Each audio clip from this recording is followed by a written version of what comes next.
እንበረታ የረዳህን እግዚአብሔር ሆይ በኢየሱስ ስም እናመሰግንሃለን። እግዚአብሔር አምላክ ሆይ በጌታ በኢየሱስ ስም በዚህ ማለዳ ከእህቶቼ ጋር በፊት ስኖር እግዚአብሔር አምላክ ሆይ ዛሬ ጸጋህን በሙላት እንድታፈስልን እንድትረዳን በኢየሱስ ስም ጸልያለሁ።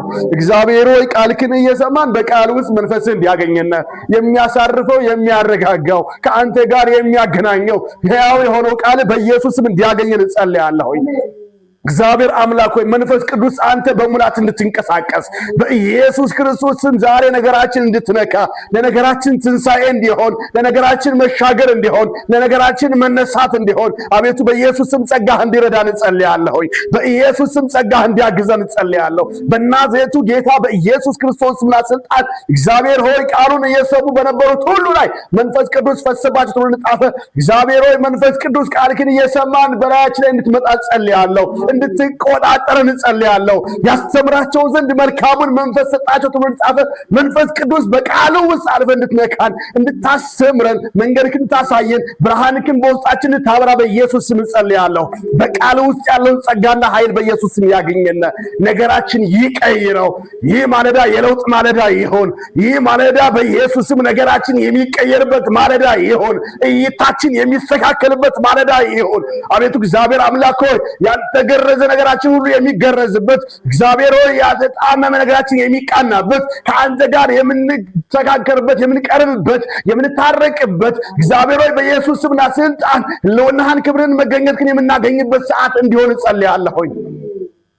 ቀርቶ ያለ ጊዜን ተረከብልና በቃል ተነገረና ጠይባን አድርገን አስተዋዮች አድርገን የምንሰማው ቃል በኢየሱስ ክርስቶስ ስም 50 60 100 ፍሬ በሕይወታችን ላይ ያፍራ በኢየሱስ ክርስቶስ ስም አሜን። እግዚአብሔርን ቃል አካፍላችሁና እንጸልያለን። ውስጤ ላይ በደንብ ጸሎት አለ። ዛሬ በጠዋቱ ስነሳ አንድ መልእክት ነው ውስጤ ላይ የነበረውና ትኩረት የሚል ድምጽ ሰማ ነበር። ትኩረት እንድናረግ እግዚአብሔር ይፈልጋል። ትኩረት እንድናረግ በነገሮች ላይ ትኩረት እንድናረግ በዚህ ዘመን ግራ የሚያጋባ ኮንፊውዝ የሚያደርግ መንፈስ አለ። ሁሉ ነገር ካለን ዓላማ ከትኩረታችን የሚያስወጣ ኮንፊውዝ የሚያደርጉ ነው አለኝ። አንዳንድ መስመሮቻችን አስወጥተውናል። ክርስቲያኖች ጸልየው መቆየት የማይችሉበት የእግዚአብሔርን ድምፅ ሰምተው መታመን የማይችሉበት ደረጃ ላይ ደርሰዋል።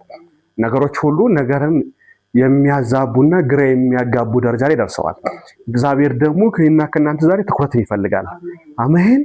ይህን ካለ በኋላ እግዚአብሔር አንዳንድ ቃሎችን ያሳየኝ ነበረ እና እነሱን ቃሎች ሰብሰብ አድርጌ ዛሬ የማካፍላችሁ በዚህ ሐሳብ ላይ ይሆናል።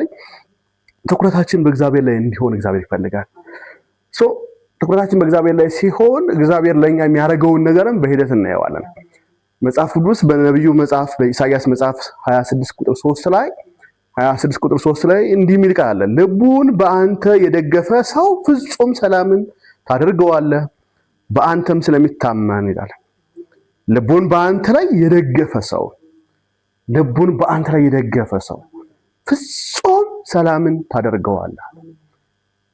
ሰላማችን ፍጹም እንዲሆን ልባችን በማን እንዲሆን ይፈልጋል? በእግዚአብሔር ላይ እንዲሆን፣ በእግዚአብሔር ላይ እንድንታመን፣ እግዚአብሔር እንድንጠብቀው፣ እንድንደገፍ በርሱ ከእግዚአብሔር ላይ ትኩረታችን እንድናደርግ ማዕበሉ በበዛበት ሰዓት አለ አውራቲስ የሚባለው ታላቅ ንፋስ መጥቶ ማዕበሉን ባናወጠው ሰዓት ሐዋርያው ቅዱስ ጳውሎስ ተቀምጦ ዝም ብሏል። ሌሎች ሁሉ እየተጨነቁ መርከቧ እየተሰባበረች ያላቸውን ስንቅ ወደ ባህሩ እየጣሉ እየተጨነቁ ባሉበት ሰዓት ላይ እሱ ግን በአምላኩ ብሎ ተደግፎ ነበር። እርፍ ብሎ ተቀምጦ ነበር። እንዲሁም አልፎ ያረጋጋቸው ነበር። ተረጋጉ፣ ምንም አትሆኑም፣ አትፍሩ ይላቸው ነበር። ኢየሱስ ጌታ ነው። ብሉይ ኪዳን ላይም ስንመጣ ዮናስም ተመሳሳይ ነገር ነው ያጋጠመው። ሁሉ እየተሸበሩ እሱ ግን ከታችኛው ክፍል ይላል ተቀምጦ ነበር። እርፍ ብሎ ነበር። ያውም እኮ ስቶ እየሄደ እንኳን ያርፍ ነበር። በኢየሱስ ስም የምናርፍበትን ጸጋ እግዚአብሔር ያፍሳል። እርፍ ድግፍ ምንልበት ልቡን በእግዚአብሔር ላይ የደገፈ ሰው ፍጹም ሰላምን ያገኛል። ፍጹም ሰላም ሲል ሰላም አንጻራዊ ነው ብዬ አላልፈውም። ሰላምነቱ የሚታወቀው ሰላም በሌለበት ሁኔታ ላይ ስትገኙ ነው። አሁን ኢትዮጵያ ያለችበት ሲቹዌሽን ሰላም ያጣችበት ይመስላል። ወደ ሚድል ኢስት ስንመጣም ሰላም ያጡበት ሁኔታ ነው ያሉት። የሚያስጨንቅ ዛሬ ድንገት ተነስታ ኢራን የሆነ 100 ሚሳኤል ትክልባቸው አለች ወደ አረቦቹ። ግን በዛው ሁኔታ ላይ ተኝቶ ማደር በዛው ሁኔታ ላይ ሰው እየሞተ ድምጽ እየተሰማ ጭንቅ ሆኖ እሳት እየነደደ ሳይለሮች በጣም እየጮሁ ተረጋግቶ መቀመጥ ይሄ ነው ፍጹም ሰላም ማለት። ዓለም ወደ ክፋቷ በደረሰበት ሰዓት በእግዚአብሔር ልቡን ያስደገፈ ሰው በጭንቅ መሃል አርፎ የተቀመጠ ሰው እሱን ሰው ፍጹም ሰላምን ይሰጠዋል። ፐርፌክት የሆነ አንጻራዊ የሆነ ስቴቢሊቲ ሲመጣ አይደለም አንስቴብል በሆነ ሁኔታ ላይ ፍጹም ሰላምን ይሰጠዋል። ኢየሱስ ጌታ ነው። ልባችን በሱ ላይ መደገፍ ይሁን። አሜን። ሁለተኛ መዝሙር ላይ ደግሞ ዳዊት ምን አለ? 121 ላይ ቁጥር 1 እስከ 2 አይኖቼን ወደ ተራሮች አነሳሁ አለ። ብዙ ጊዜ የሆነች ነገር ፈልገን ስናጣ ምንጠቅሳት አይኖቼን ወደ ተራሮች አነሳሁ፣ ረዳቴ ከወዴት ይምጣ? ረዳቴ ሰማይና ምድርን ከፈጠረ ከእግዚአብሔር ዘንድ ነው አለ።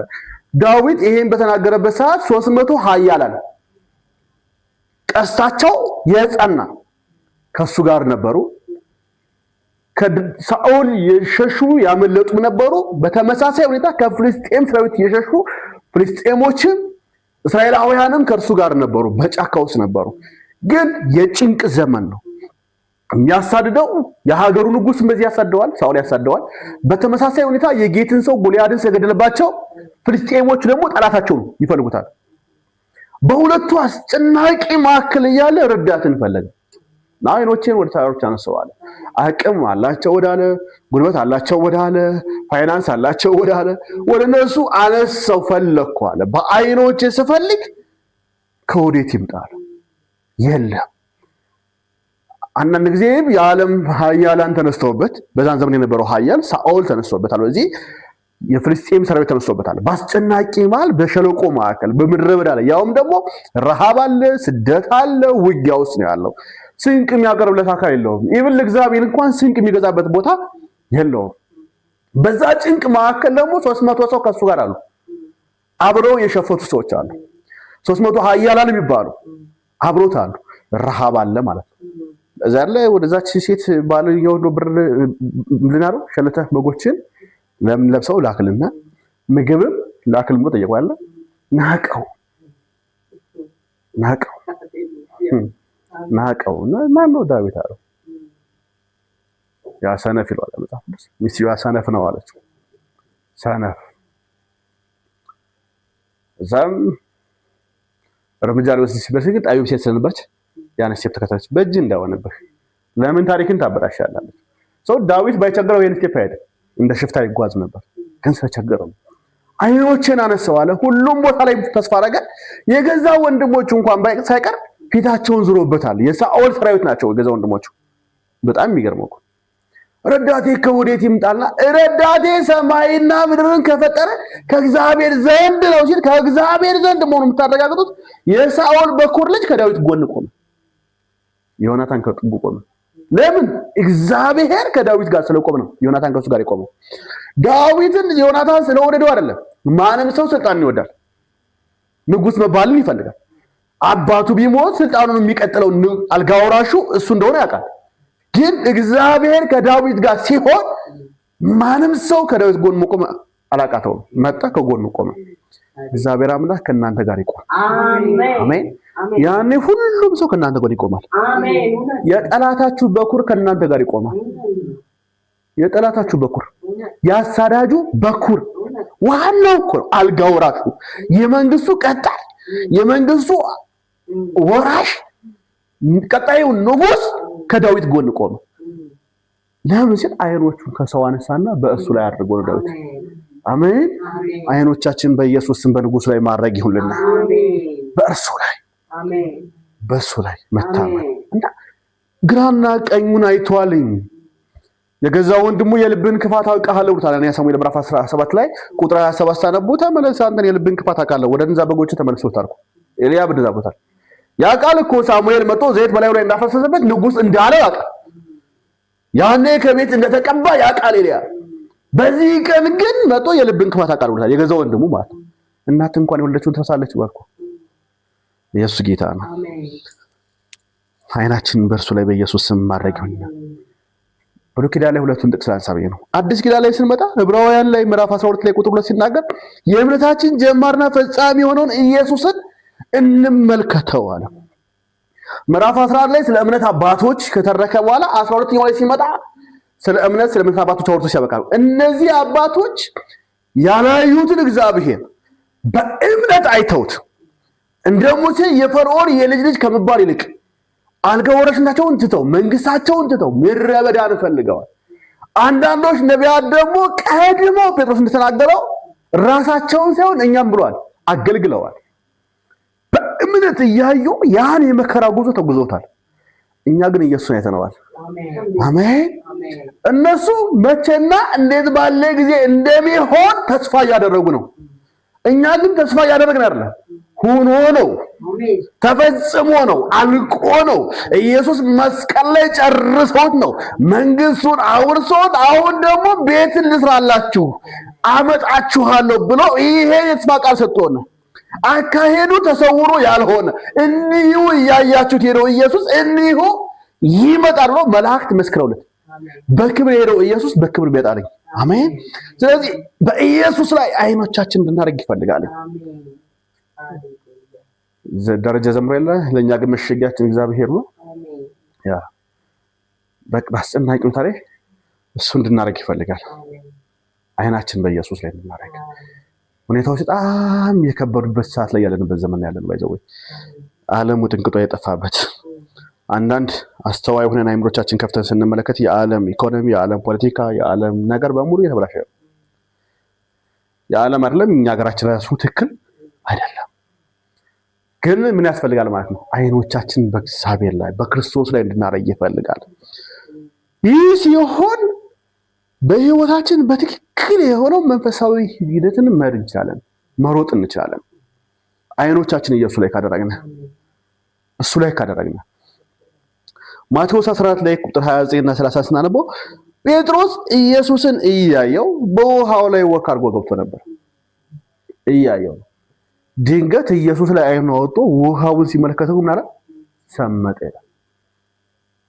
አሁን ከሁኔታ በላይ ሆኖ መራመድም ካስፈለገ በወጀብ ማዕከል መራመድም ካስፈለገ ኢየሱስም እያየን መጓዝን ይፈልጋል። ትኩረታችን በኢየሱስ ላይ እንዲሆን ይፈልጋል። ልክ ሁኔታውን ማየት ስንጀምር መስመጥ እንጀምራለን። አሁን ሁኔታውን ማያስጨንቁ አይደለም፣ የሚያሳርፍ ሁኔታ ላይ ያለ ነው። ባይዘው አያሳርፍም። አሁን ኢንስቲትዩሽን ላይ አያሳርፍም፣ እውነት አያሳርፍም ነው። ለሌላ ሰው ቀርቶ ለኔ ራሱ አንዳንዴ ግራ ያጋባኛል። የሆነች አነስቴዥያ ተወግቻለሁ ያስባለሁ። ትናንትና ማታ እንደዛ ያሰብኩ ነበር።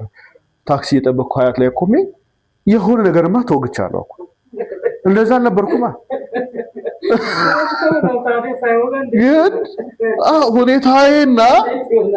ሁኔታዬና እኔ ያለሁበትን ፐርፌክሽን ሳየው የሆነ ነገርማ ተወግቻለሁ እኮ።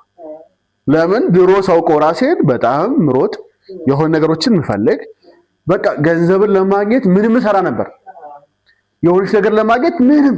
አሁን ግን ሲመጡ አልፈልግም ብዬ ከእንደገና የሆነ ሰዓት ላይ ቸግሮች ሳይው ምን ሆኜ ነው እላለሁ። ያን እኮ ያቀለለብን ጌታ እኮ ነው። አሜን። ሳንፈልገው ቀርቶ ነው ያለ በጣም ፈልገነው ልንይዘው ስና አቀሎብና ነው። ወይ ደግሞ ልክ የሆነ ነገር ያሳየንና ረብ የሆነ ከንቱ የሆነ ተራ ነገር ኢየሱስ ጌታ ነው። አሜን። ሁኔታው አለ በወጀብ መሃል፣ በማዕበል መሃል፣ በውሃ ላይ ከተፈጥሮ ሕግ ውጭ ሆኖ ኢየሱስን እያየው ወክ አድርጓል። ና ሲለው አይኑን እያየ ተከትሎታል። ልክ መንገድ ላይ ሲደርስ ግን ገረመው መሰለኝ ጴጥሮስ። እንዴት ነው ያለፍኩት ብሎ ዞር ብዬ ሳየው ብሎ አየው ወደ ኋላ ሲያየው በጣም ከባድ ነው የመጣበት። የፊቱን ያከብዳል የኋላ መመልከት። ለዛ ነው ሐዋርያው ጳውሎስ የኋላዬን ትቼ የፊቴን ለመያዝ ዘረጋለሁ አለ። ዝማሬዎቻችን ራሱ ወደ ኋላ እያሳዩ የሚያስለቅሱ ናቸው። በጌታ በኢየሱስም የተመታ ይሁን። አሜን አሜን። ኋላችን ካየነው ለቅሶ ነው ያለው። እንዴት እንዳለፍነው የማናውቀው ዘመን ያሳለፈው፣ እንዴት መሽቶ እንደነጋ እንኳን የማናውቀው። ካን ኢማጂን ወደ ኋላ እያሰብን እንድንዘምር የሚያደርጉ ዝማሬዎች በጣም ወደዋለሁ። ደረጃ ዝማሬዎቹ ማከለ ይሄኛው ግን ያስገርመኛል። መራራ ይታኝ ከመከራ እንጀራ። አሁን እንዴት ነው ብቻዬን የነበርኩት? እግዚአብሔር ከኔ ጋር ሆኖ ነው ያለፍኩት። ብቻዬን ነበርኩ ባይዘው ጌታ ከኔ ጋር ሆኖ ነው። ባይሆን አላልፈው። የሆነ ነገር እኮ ምግብ በልተን ያላደርንባቸው ጊዜዎች በጣም ብዙ አሉ። እሱን እያሳወስኩ ጌታ ወይ እያልኩ ከማመሰግን ይልቅ ማማርበት ጊዜ አልፏል። እንዴት አንተም ብዬ እንዴት መከራ ታሳልፈኛለህ እንላልና ወደፊት እሱን ማየት ስንጀምር ግን የኋላውን እያስረሳ አሁን ያለንበት ሁኔታም እያስረሳ ኢየሱስ ጌታ ነው። ባይዘው እምነት ተስፋ የምናደርገውን ነገር የሚያስጨብጥ ነው አይደል? ዕብራውያን 11 ላይ ተስፋ የምናደርገው ነገር የሚያስጨብጥ ነው። በእምነት ነው ተስፋ እያደረግን የምንጓዘው እንጂ ሁኔታችን ካየነው መጓዝ አንችልም። ለዛ ነው ጴጥሮስ ሁኔታውን ልክ ዞር ብሎ ሲመለከተው ማዕበል ላይ ነው ያለው፣ ውሃ ላይ ወክ እያደረገ ነው። ለሰከንድ እኮ ነው አይኑ ከኢየሱስ ሲነሳ ሰመጠ። እግዚአብሔር አምላክ ይርዳን። አይኖቻችን በሱ ላይ በኢየሱስ ስም ይሆኑ። ትኩረታችን በሙሉ ኢየሱስ ላይ በኢየሱስ ስም ይሆን። አሜን። ኢየሱስ ላይ ትኩረታችን ኢየሱስ ላይ ስናደርግ ከብዙ ነገር እናልፋለን። ትኩረታችን ከኢየሱስ ላይ ስናነሳው ግን የሚያጋጥሙና አንድ ሁለት ነገሮች ላንሳ። አንደኛ የተከፈለ ልብ ያመጣል። የተከፈለ ልብ፣ ኮንፊውዝ የሚያደርግ ልብ። ያዕቆብ ምዕራፍ 1 ቁጥር 8 ሲናገር ሁለት ልብ ያለው ሰው መንገዱ ሁሉ የማይጸና ነው። እግዚአብሔር ዓለምን በአንድ ጊዜ መከተል አይቻልም። የተከፈለ ልብ። በሌላ ቦታ ሲናገር በባህር ላይ እንደሚወዛወዝ መርከብ ነው ይላል። ማዕበል ወደ ፈለገ የሚያጋጨው። ስለዚህ በእምነት በአንድ ልብ በእግዚአብሔር ላይ ብቻ እንድንሆን እግዚአብሔር ይፈልጋል። ቀብድ ይዘን ወይ ደግሞ ምንድነች የሆነች ነገር ቆጥበን አይደለም እግዚአብሔር የምንጠይቀው። አላህ አሁን ላይ መንግስት ይሄን ያህል ፐርሰንት ቆጥቡና ከዛ ይሄን ያህል ይሰጣቸዋል ይላል አይደል? አንዳንድ ካምፓኒዎችም ያደርጋሉ። ኮላተራል እናደርግላችሁ ይላሉ። ወይም አንዳንድ ማህበራት ደግሞ 30% ቆጥቡና የቆጠባችሁትን 3 እጥፍ እናበድራለን ይላሉ። የመጀመሪያው ፓርት ኢኒሻል ካፒታል ነው። ያ የት ይመጣል? እዛ እርሾ ነው ወይ እርሾ ነው። እችን አድርግና እችን ሰጣለሁ ማለት እርሾ ነው። እግዚአብሔር አምላክ እንደዛ ይፈልግ። በፍጹም ልብ፣ በፍጹም ሐሳብ፣ በፍጹም መንፈስ በእግዚአብሔር ላይ እንድንሆን ይፈልጋል። ኢየሱስ ጌታ ነው። የተከፈለ ልብ እንዲሆን አይፈልግም። ስለዚህ ትኩረታችን በሙሉ እሱ ላይ ከሆነ ዓለም ትኩረት አትሰጠንም፣ ወይ ደግሞ እኛ ለዓለም ትኩረት አንሰጥም። ያኔ ከእግዚአብሔር የምንፈልገው ማግኘት እንችላለን። ፐርፌክት የሆነው ማግኘት እንችላለን። ስለዚህ እይታችን በኢየሱስ ይስተካከል። አሜን። እይታችን ይስተካከል። ከተከፈለ ልብ እግዚአብሔር ነፃ ያርገን። ማቴዎስ ላይ ጌታ ኢየሱስ ሲናገር ለሁለት ጌቶች ማገልገል አይቻልም ማለት ሁለት ሐሳብ ስትሆኑ ሁለት ነገር ነው የምትሆኑት። ሰው ዓለምን ሁሉ አትርፎ ነፍሱን ቢያጎድል አይደል? ነፍሱን ሊያጎድል ፈገግና ምን ሲኛቱም ያተርፋታል። ሰው ነፍሳችን አትርፈን ሌላው የሚከተለው ማስከተል እንድንችል እግዚአብሔር ሐሳብ ነው።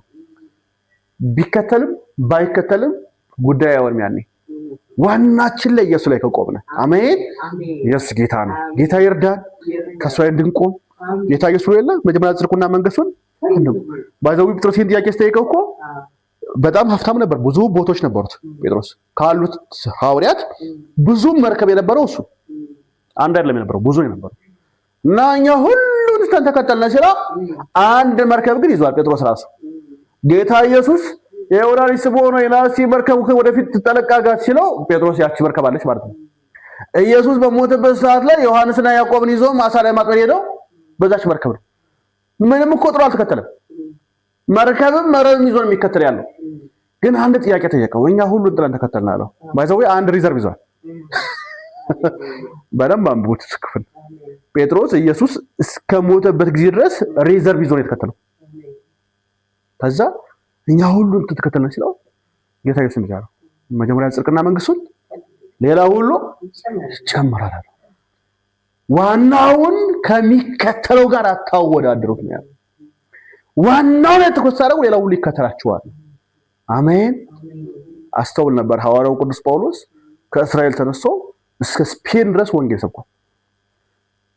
ወደ ምዕራብ አቅጣጫ ሄዶ አውሮፓን ካለ እስራኤል ኤዥያ ውስጥ ያለችው አውሮፓ ድረስ ወንጌል ሰብኳል። ሲሄድ የሄደበት መንገድ ሮም ሲገባ የሮም ቅዱሳን ያገዙት ነው። ሮም ሲገባ እንደዚህ ጠብቀኛል አላለም፣ ያገዙት ነበር። ኤፌሶን ሲገባ የኤፌሶን ቅዱሳን ያገዙት ነበር። እግዚአብሔር ሰውንም ገንዘብንም ያዘጋጅለት ነበር። በጉዞ ላይ እያዘጋጀለት ነው ሄደው። እኔ 8 ዓመት ውስጥ ወደ 18 የወንጌል ሚሽን ተንቀሳቅሻለሁ። ጌታ ረድቶኝ አንዱም ከኔ በጀት አይደለም እግዚአብሔር እያዘጋጀ በጀት ሲያዘጋጅልኝ ሲሄድ በጀት ሲያዘጋጅልኝ ሲሄድ በቃ እግዚአብሔር ይችላል። አሜን። በዚህ ዓመት 2 ቦታ ተንቀሳቅሻለሁ። አንደኛው ቦታ ላይ አንድ ቀን እስኪቀርስ ብር አልነበረኝ። ወደ ጋምቤላ ለሚሽን ሄዳለሁ ስል አደ ብር የለኝ። ነገ ሄዳለሁ ስል ብር ገባ። ተነሳሁ፣ ሄድኩ፣ ወንጌል ሰበኩ፣ ተመልሼ መጣሁ። አይ ያስቀደምኩት ነገር አለ። መንገድን እግዚአብሔር ያዘጋጀ፣ ስፍራን ያዘጋጀ፣ ሰውን ያዘጋጀ ኢየሱስ ጌታ ነው። አሜን። ይከተላችኋል። ጌታ ስሙ ይባረክ። ስለዚህ ኢየሱስ ላይ ትኩረት ማድረግ አሜን ያን ይፈልጋል።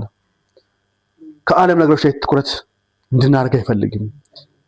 ትኩረታችን እንዲሰርቁን አይፈልግም የእግዚአብሔር ሐሳብ። ሉቃስ ወንጌል ላይ ሲናገር ያ ሰውዬ ዘሩን የዘራበትን ምሳሌ ሲናገር በእሾህ መካከል ወደቀ ይልና በህይወት በጭንቀትና በባለጠግነት በተድላ ተጨፍልቆ ፍሬው ቀረ ይላል አለ። ልክስ በእሾህ መካከል ሲሆን በቀለ፣ ግን ባለጠግነት፣ ዝና፣ ክብር አነቁት ያለ። እሱን ስንፈልግ እንታነቃለን። በኢየሱስ ክርስቶስ ስም እግዚአብሔር ይህን ከኛ ያርቀው። አሜን። ያርቀው። ዘሩ መልካም መሬት ሲሆን ይመጣል። ኢየሱስ ድሃ ነው አይደል? ስለኛ ድሃው ነው ያለ መጽሐፍ ቅዱስ። ድሃ ነው ግን ዝና ቀርቶበታል። ብዙዎችን ባለጠጋ አድርጓል። ሐዋርያው ጳውሎስ እኛ ድሆች ስንሆን እናንተ ባለጸጎች እናደርጋለን ብሏል። አይደለም ለኔ ለትውልድ ባለጸጋ የማረግ ሰውዬ እንዴት ድሃውን አለው ብዬ አስባለሁ። ትውልድን እባርካለሁ ብዬ ማስብ ሰው፣ ለበረከት ምክንያት እሆናለሁ ብዬ ማስብ ሰው አሜን አሜን። ለትውልድ የበረከት ምክንያት እግዚአብሔር ያደርጋችኋል። አሜን። ልክ እሱን ማሰብ ያጀመራችሁ ሰዓት ግን ዘሩ ይወጣና መሀል ላይ ይታነቃል። ብዙ ቅዱሳን በብዙ መከራ በብዙ ቻሌንጅ ውስጥ አገልግለው የሆነ ጫፍ ላይ ሲደርስ ታነቁ። ስኬት አነቃቸው፣ የሆነ ነገር አነቃቸው። መኪና ሲይዙ ታነቁ፣ ትዳር ሲይዙ ታነቁ፣ ቤት ሲገዙ ታነቁ፣ የሆነች ነገር ታነቁና የእግዚአብሔር ነገር ማስቀጠል አቃታቸው። ልክ እንደዚህ አይነት ዘር ነው ዓለምና የዓለምን ነገር መፈለግ የጀመረ ሰዓት ላይ አንድ ክርስቲያን ያውም አገልጋይ ልክ በእሾህ መካከል እንደተዘራ ዘር ነው የሚሆነው። ለዛ ነው እንዲሆን አይፈልግም እግዚአብሔር፣ እንዲቀላቀል እግዚአብሔር አይፈልግም። ጌታ ይርዳን። ጌታ ሆይ በሉሲ ትኩረቴን በአንተ ላይ እንዳደርግ እርዳኝ። አሜን። ትኩረታችን በቃሉ ላይ እንዲሆን፣ ትኩረታችን በጸሎት ላይ እንዲሆን የእግዚአብሔር ቃል ይናገራል። ፈጠን ብዬ 2 ጥቅስ ልናገር። ትኩረታችን በጸሎት ላይ እንዲሆን ቆላስይስ ምዕራፍ 4 ላይ ቁጥር 2 ሲናገር በጸሎት ጽኑ፣ በምስጋናም ተጠበቁ ይላል። ስለዚህ በጸሎት መጽናት ይጠበቅብናል። ማርቆስ ላይም ሲናገር ኢየሱስ በማለዳ ተነስቶ ወደ ጸሎት ሄደ ይላል። ኢየሱስ ራሱ ይጸልይ ነበር። ትኩረታችን በቃሉ ላይ እንዲሆን ደግሞ ኢያሱ ምዕራፍ 1 ቁጥር 8 ሲናገር ይህ የሕግ ቃል በአፍህ አይለይ ሲል ታዩታላችሁ። መዝሙር ላይ ደግሞ ቃል ለእግሬ መብራት ነው ሲል ታዩታላችሁ። አሜን። በቃሉ ላይ በጸሎት ላይ ትኩረት እንድናደርግ ሁለት ነገር ነገርኳችሁ፣ 3 ነገር ተናገርኩ።